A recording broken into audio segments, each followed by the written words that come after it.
Anda kembali di Kompas Siang bersama saya Jihan Novita. Saudara, kini saatnya kita akan simak sejumlah informasi menarik dari Biro Kompas TV dalam segmen Cerita Nusantara.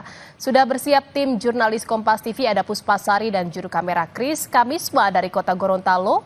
Dan kita akan sapa terlebih dahulu Puspa. Selamat siang, silahkan dengan laporan Anda. Ya, selamat siang. Terima kasih. Selamat siang Jihan dan juga saudara. Hari ini ada dua informasi yang dapat kami sampaikan dari Kompas TV Biro Gorontalo untuk segmen Cerita Nusantara kali ini. Informasi pertama, saudara, jumlah pasien malaria di Kabupaten Pohuwato, Gorontalo terus mengalami peningkatan. Hingga saat ini, jumlah pasien malaria mencapai ratusan orang dan 2 pasien meninggal dunia.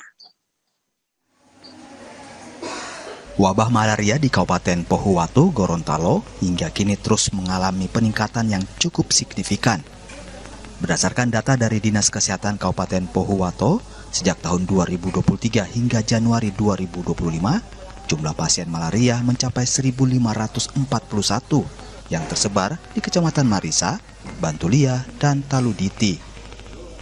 Pasien didominasi warga yang berada di sekitar tambang ilegal.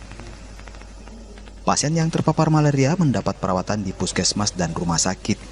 2 pasien dinyatakan meninggal dunia akibat malaria. Sementara itu, pihak Rumah Sakit Bumi Panua Pohuwato berupaya memberikan pengobatan secara maksimal kepada pasien malaria.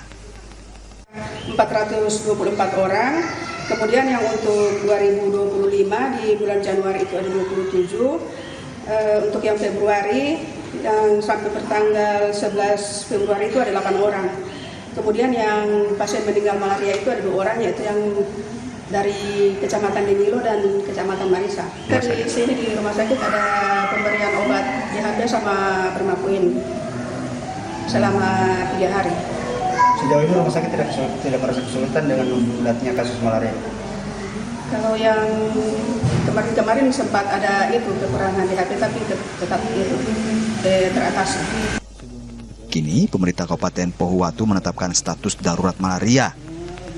Dan untuk menekan naiknya kasus malaria, warga diimbau untuk memperhatikan kebersihan lingkungan sekitar. Kris Kamisma, Kompas TV, Pohuwato, Gorontalo.